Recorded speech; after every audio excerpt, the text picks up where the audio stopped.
Assalamualaikum warahmatullahi taala wabarakatuh dan salam sejahtera cikgu ucapkan kepada semua.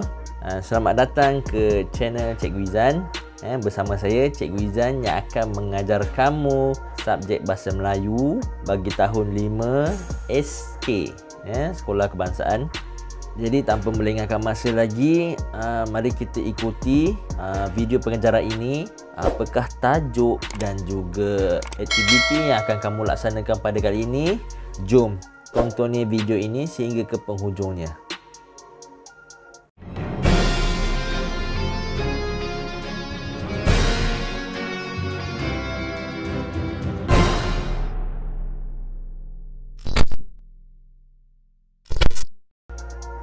Baiklah, kita teruskan video kita. Tema masih lagi di tema 4, unit 12, iaitu unit terakhir dalam tema 4 perpaduan ini, di bawah tajuk Jalinan Perpaduan. Tajuk pada kali ini ialah raikan budaya kita. Raikan budaya kita. Bila sebut kita ni bukan satu, bukan dua, tapi banyak. Kita ni ramai. Kita ni ada banyak budaya. Jadi apakah budaya-budaya tersebut? Saksikan selepas ini. Kemahiran yang akan kamu pelajari pada kali ini ialah kemahiran membaca. Jadi cikgu memberi kamu masa untuk membuat persiapan. Aktiviti pada kali ini di muka surat 88 dan 89. Okey, dua muka surat. Sementara menantikan kamu membuat persiapan, tonton paparan jawapan bagi aktiviti di video yang lepas. Jadi jangan ke mana-mana, buat persiapan dan kita akan bertemu selepas ini.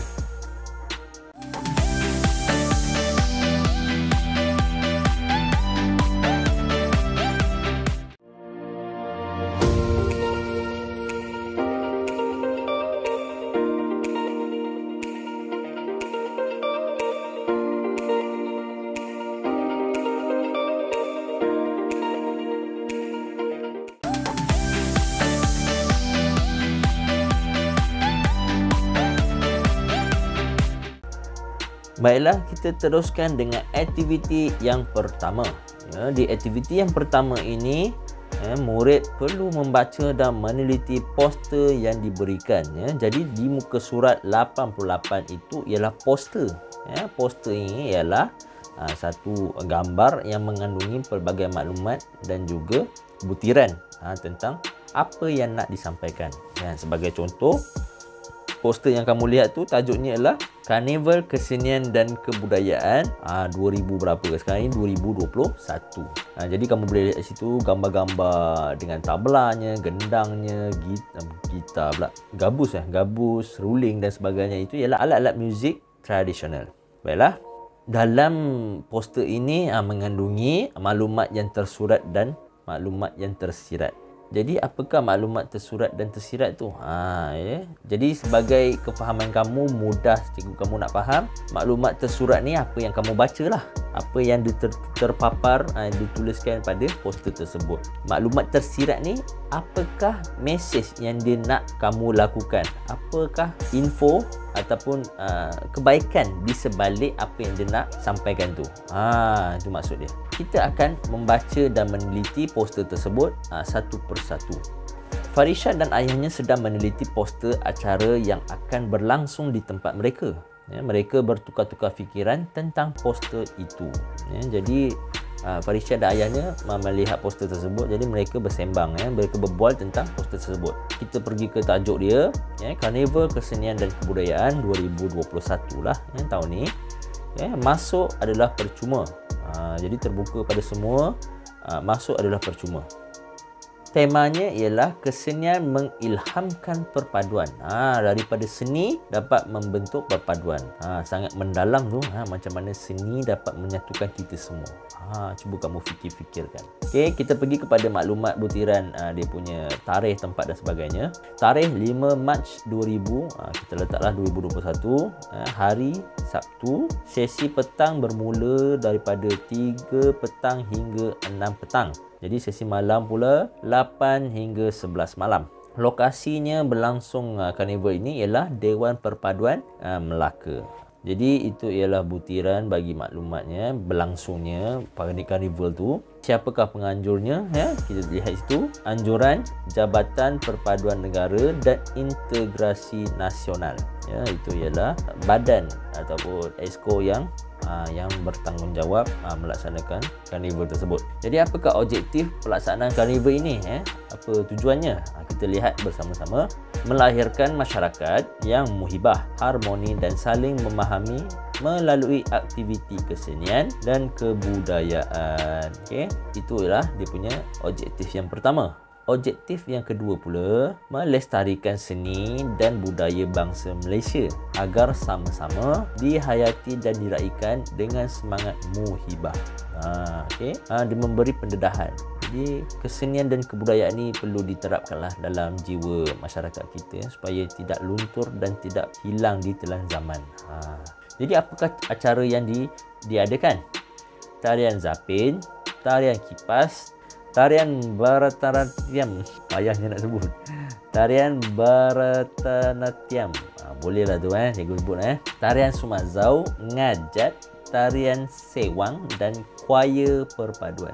Jadi itu antara acara yang dilaksanakan. Dan akhir sekali ialah pameran pelbagai agensi kerajaan dan kempen menderma darah. Jadi itu ialah aktiviti-aktiviti acara yang dilaksanakan semasa karnival itu berlangsung. Jadi ada acara khas di bawah itu. Apa acara khas dia? Pemilihan penonton muhibah 2021 lah.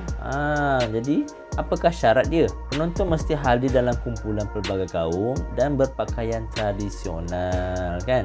Jadi pakaian siapa yang pakaian dia yang menarik akan dipilih sebagai pemenang. Hadiah misteri menanti anda. Hadiah-hadiah dia tak nyatakan, jadi kita tak tahulah apa hadiahnya. Mungkin sebuah kereta ke sebuah rumah ke, kita mana tahu, kan? Pakai baju je dah boleh menang rumah. Menarik, kan? Okey. Jadi di situlah poster maklumat yang telah dipaparkan dalam poster itu. Jadi kamu dah baca jelas. Itu semua ialah maklumat tersurat. Jadi maklumat tersiratnya apa? Kita akan bincang selepas ini. Jadi kita lihat pada muka surat 89. Maklumat tersurat dan maklumat tersirat. Dia dah bagi dua bahagian tu. Sebelah kiri maklumat tersurat, sebelah kanan maklumat tersirat. Maklumat tersurat yang pertama ialah tajuk program Karnival Kesenian dan Kebudayaan 2021. Jadi maklumat tersiratnya apa? Apakah maklumat yang di sebalik maklumat yang dipaparkan tu, yang dikatakan tu? Pengunjung dipersembahkan dengan aneka persembahan seni dan budaya pelbagai kaum di Malaysia. Jadi itu penganjur nak tunjuk pada penonton, para tetamu yang hadir. Jadi itu yang nak ditunjukkan. Jadi maklumat tersurat yang seterusnya adalah hari, masa dan tempat program. Jadi maklumat tersiratnya sesuai kerana kenapa hari, waktu dan tempat ini sesuai. Kamu rasa kenapa? Apakah hari yang dilaksanakan tu ialah hari Sabtu? Hari Sabtu ni hari bekerja ke hari cuti? Ya, hari cuti. Dan juga masanya 3 hingga 11 malam. Sesi pertama sampai 3 sampai 6, sesi kedua 8 sampai 11. Tempatnya pula di Dewan Perpaduan Melaka. Di Dewan, tempat yang besar. Kita boleh berhimpun beramai-ramai di dalam dewan tersebut, betul? Jadi hari, masa dan tempatnya yang sesuai kerana hari tersebut ialah hari cuti hujung minggu. Hari cuti di hujung minggu. Dan juga tempatnya itu sesuai kerana tempatnya yang besar, yang luas dan boleh menempatkan ramai orang. Jadi sesuai tak? Di dalam dewan tu ada pentas, kita boleh buat persembahan di atas, para penonton di bawah. Sesuai, betul? Betul. Jadi tempat yang sesuai kerana harinya pada hujung minggu, cuti, jadi semua orang boleh datang. Dan juga tempatnya yang luas dan selesa, jadi orang boleh hadir beramai-ramai. Itulah maklumat tersiratnya. Jadi kita teruskan kepada yang seterusnya, iaitu maklumat tersurat acara-acara. Jadi bila kita lihat balik, apakah acara-acaranya itu? Tarian zapin, tarian kipas, tarian Bharatanatyam, Tarian Sumazau Ngajat Setarang Sewang dan Choir Perpaduan tu, pameran pelbagai agensi kerajaan dan juga Mendera Darah tu. Acara-acara itu, apakah maklumat tersiratnya tu? Apa tujuannya penganjur mengadakan acara-acara tersebut? Kamu tengok tarian tu ada macam-macam tarian di situ. Kenapa dia buat macam-macam tarian? Kenapa tak buat satu tarian je? Lepas tu tukar lagi acara lain. Kenapa tak menunjukkan, mempersembahkan tarian-tarian yang pelbagai? Okey, jadi kamu lihat di situ, di bahagian maklumat tersirat tu, menarik dan menampilkan apa? Menampilkan apa? Dia menunjukkan apa? Dia menunjukkan, betul, menunjukkan persembahan dari pelbagai kaum. Jadi tarian-tarian tersebut bukan datang dari satu kaum sahaja. Tarian Zapin daripada Melayu, kan? Tak silap cikgu, Zapin daripada negeri Johor. Tarian Kipas daripada kaum Cina, kan? Tarian Bharatanatyam ni, kita dengan nama pun kita boleh agak dah. Tarian daripada kaum India, kan? Tarian Sumazau, ini semua sebelah-sebelah Sabah Sarawak, kan?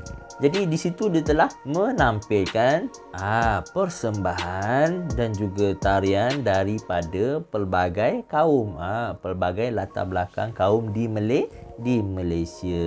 Jadi itu yang nak tunjukkan tu, dia punya maklumat tersurat dia. Baik, kita pergi kepada yang seterusnya. Kamu lihat di situ ada 2 tempat kosong lagi, kan? Maklumat tersurat tu dia kosongkan lagi 2 tu. Jadi dia minta kamu fikirlah, kan? Okey. Dia minta kamu fikir. Okey, jadi cikgu bantulah, jadi cikgu bantu kamu. Apakah lagi 2 maklumat tersurat tu? Cikgu bagi maklumat tersurat, kamu fikir maklumat tersirat dia. Boleh?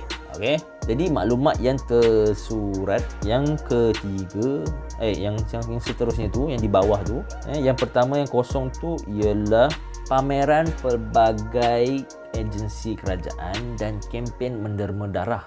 Bila kamu baca acara ni, pameran pelbagai agensi kerajaan dan juga kempen menderma darah ni, macam tak ada bunyi tentang perpaduan ke kaum ke dan sebagainya, betul?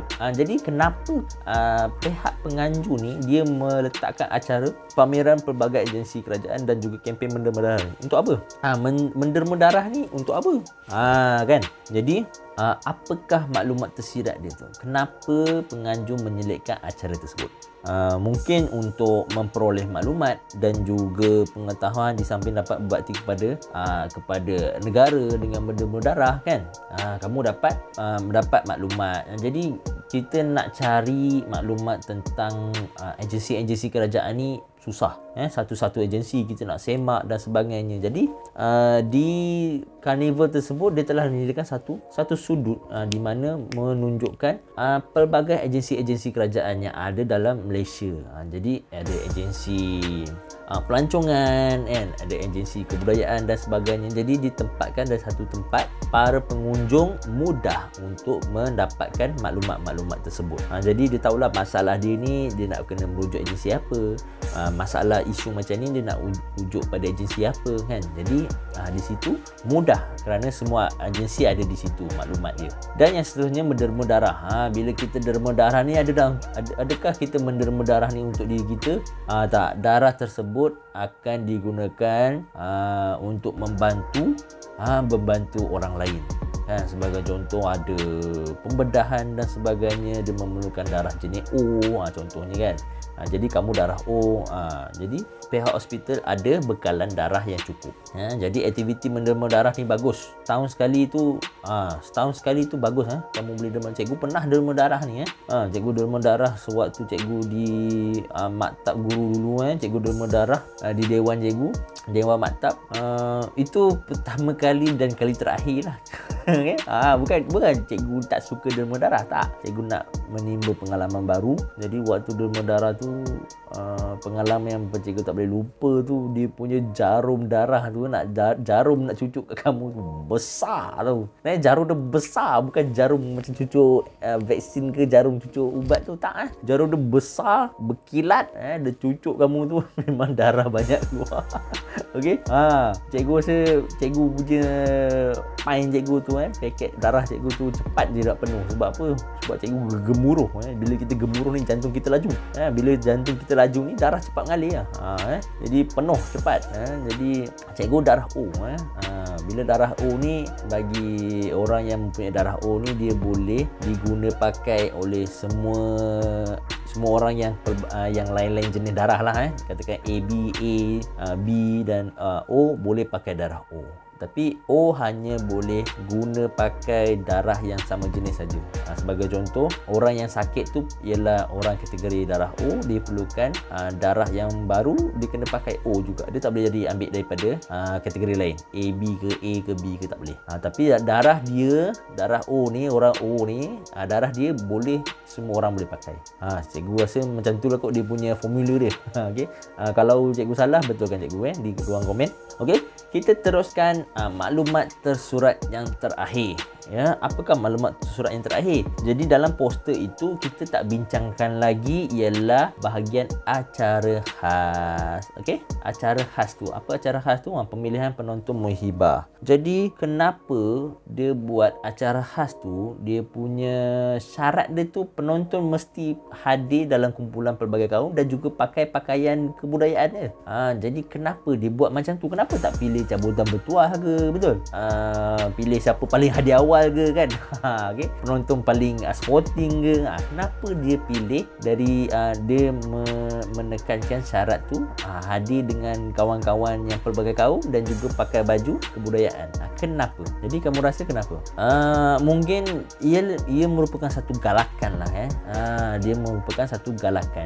Jadi bila kamu hadir ke karnival yang bertemakan perpaduan, kamu pakai pakaian kebudayaan kamu, jadi dia mendapat satu respon yang baik lah, respon yang positif lah penganjur tu daripada peserta, betul? Jadi menggalakkan peserta memupuk perpaduan dengan hadirnya dengan kawan-kawan yang pelbagai kaum ni. Dia tak ada yang Melayu-Melayu, Cina-Cina, India-India, tak. Jadi kita hadir sebagai satu keluarga, satu rakyat Malaysia yang berbilang kaum ni datang beramai-ramai, datang dengan pelbagai kaum dan seterusnya menghargai adat resam lah, menghargai identiti kita, menghargai budaya di negara kita. Tak salah kalau macam cikgu pun, cikgu suka pakai baju samfu, baju lelaki bagi kaum Cina. Cikgu suka pakai samfu. Masa cikgu dekat sekolah Cina dulu pun, hari Jumaatnya cikgu ambil satu hari sebagai hari cikgu nak pakai baju kebudayaan. Jadi murid-murid suka murid-murid suka tengok bila cikgu pakai baju budaya Cina, memang nampak cikgu ni macam Cina okay? Jadi sebenarnya cikgu Melayu, casing je Cina. Tahu casing? Handset casing. Casing je Cina, dalam Melayu. Okay? Jadi itulah dia punya maklumat tersurat dia. Kenapa penganjur mengadakan syarat yang macam tu? Sebab dia nak kita pupuk perpaduan dan juga kita menghargai dan menghayati budaya dan adat resam kita. Okey, faham? Jelas? Ya, bagus. Jadi kita teruskan di bawah itu, hari karnival. Jadi itulah gambaran dia, yang pertama tu tarian zapin, yang kedua tu tarian pelbagai kaum. Nampak? Itulah tarian dia, tarian kipas, tarian tarian ni tarian Bharatanatyam. Di bawah tu ialah para penonton yang hadir menyaksikan persembahan tersebut di atas pentas dan juga cabutan acara khas tu, pemilihan daripada orang-orang awam tu, siapa pakai pakaian yang bertemakan kebudayaan yang paling menarik lah, dipilih sebagai pemenang. Baik, jadi di bawah itu ialah perbualan Farisha dan juga ayahnya. Jadi apakah yang mereka bualkan? Ayah bertanya, apakah jangkaan kamu tentang respon pengunjung karnival kelab, Farisha? Jadi dia tanya Farisha, kalau penganjur buat program karnival macam ni, apakah respon pengunjung yang datang ke karnival tersebut? Jadi macam ni reaksi mereka. Jadi Farisha menjawab, pada jangkaan saya, sambutan pengunjung adakah memberangsangkan, adakah merudum, adakah tidak mendapat sambutan, adakah sangat meriah? Macam mana dia punya reaksi pengunjung tu?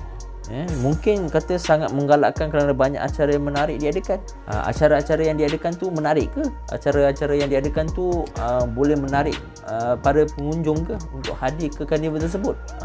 Okay? Jadi kamu tuliskan pada dialog tu. Yang seterusnya, pada pendapat kamu. Bila kata pada pendapat kamu ni ialah soalan kebat lah. Bila dalam Peperiksaan soalan pada pendapat kamu ni selalunya membawa 3 markah. Jadi murid-murid cikgu selalu pesan, bila kamu jawab soalan pada pendapat kamu ni, pada kefahaman kamu jawab je macam mana yang berkaitan lah. Kamu jawab macam mana jawapan yang kamu beri tu yang berkaitan dengan tajuk tersebut. Jawapan kamu tetap dikira betul. Sekurang-kurangnya boleh dapat 1 atau 2 markah. Jadi kalau kamu bagi jawapan yang penuh dan juga tepat dengan tajuk yang dibincangkan tu, kamu boleh dapat 3. Okey. Pada pendapat kamu, apakah faedah yang kita peroleh daripada carnival itu? Macam biasalah, bila kamu nak pergi atau membuat sesuatu, apakah faedah yang kamu dapat? Apakah kebaikan yang kamu dapat? Apakah input ataupun maklumat yang kamu dapat daripada carnival tersebut? Jangan pergi saja ikut seronok huha-huha, tak payah. Kena ada dapat sesuatu. Pada pendapat saya, nampak bila dia jawab pada pendapat kamu ni, kamu mesti mulakan ayat kamu dengan pada pendapat saya. Mesti. Kalau kamu tak tulis pada pendapat saya ni, jangan harap kamu nak dapat 3 markah. Jelas. Kamu ambil balik ayat tu. Pada pendapat saya, banyak faedah yang kita peroleh.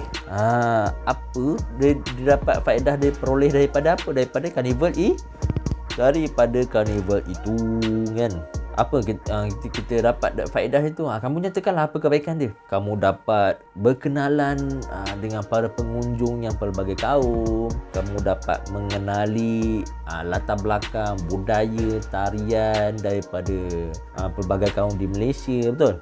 Kamu dapat maklumat tentang agensi tadi, betul tak? Kamu dapat mengetahui pelbagai maklumat tentang agensi kerajaan. Kamu dapat berbakti kepada maklumat tersurat tadi lah, tersirat tadi. Berbakti kepada negara dengan menderma darah, betul? Dan mungkin kamu dapat mengetahui dan memahami latar belakang dan juga adat resam budaya yang ada di Malaysia ni dengan melihat pakaian-pakaian kebudayaan yang dipakai oleh para pengunjung yang hadir di carnival itu. Itulah pendapat dia. Okey? Bagi tahu apa yang baik, apa yang kamu dapat kebaikan daripada carnival. Kamu jawab macam tu dalam periksa, automatik cikgu tak cakap banyak, cikgu bagi je markah 3. Bagi 3 full, solid. Okey? Markah penuh. 3 markah. Okey? Cukup mudah pada pendapat soalan pendapat kamu ni. Okey, jelas? Okey, bagus. Kita pergi ke aktiviti yang kedua. Baiklah, untuk aktiviti yang kedua ini, kamu akan kita dah bincang tadi kan, maklumat tersurat, tersirat dan juga dialog antara Ayah dan Farisha tu. Jadi kamu akan melaksanakan aktivitinya. Kamu boleh keluarkan buku latihan kamu, tulis hari dan tarikh. Jadi kamu tulis di situ arahannya ialah memahami maklumat tersurat dan tersirat untuk memberi respon. Jadi kamu lengkapkan maklumat tersurat dan tersirat tu, kotak 2 tu, dan juga memberi respon pada dialog di bawah tu. Okey? Jadi kamu boleh lukis kotak tu macam tu, kotak tu kan. Maklumat tersurat tulis atas tu, maklumat tersirat sebelah dia, kamu tuliskan. Jadi kamu lengkapkan tadi apa yang kita bincang tadi tu. Okey, kamu lengkapkan. Maklumat tersirat tu ada 2 tempat kosong, maklumat tersurat tu ada 2 tempat kosong, maklumat tersirat tu ada 4. Kamu kena lengkapkan. Dan juga di bawah tu dialog. Okey, macam biasa, buat dialog bermula dengan soalan ayahnya diikuti dengan respon Farisha. Okey, Ayah Farisha, Ayah Farisha. Macam tu susunan dialog di bawah tu. Jadi kamu boleh mula membuat aktiviti ini, ya. Kita jumpa bunyi air buat nervous cikgu. Okey, kamu boleh buat aktiviti ini, boleh mula untuk membuat aktiviti ini, iaitu aktiviti melengkapkan kotak maklumat tersurat dan tersirat di atas tu, dan juga memberi respon di dialog di bawah itu. Okey, jadi jangan ke mana-mana, kita jumpa selepas ini. Baiklah, kita sudah sampai di penghujung video. Jadi cikgu harap kamu faham macam mana nak buat aktiviti pada kali ini.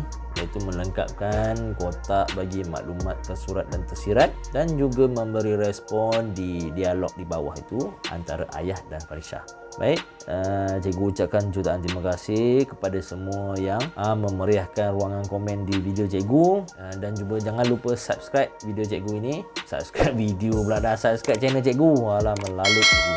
Okay, subscribe channel cikgu dan juga like dan share lah video-video cikgu ini supaya kita boleh belajar bersama-sama. Ya, sebarang pertanyaan dan persoalan kamu boleh ajukan di bawah ruangan komen di bawah video-video cikgu. Jangan risau, cikgu akan baca dan cikgu akan respon.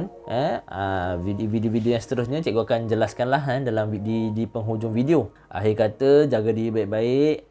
Semoga semua dalam keadaan yang baik-baik. Sekian, terima kasih dan juga berjumpa kita di video yang seterusnya. Bye.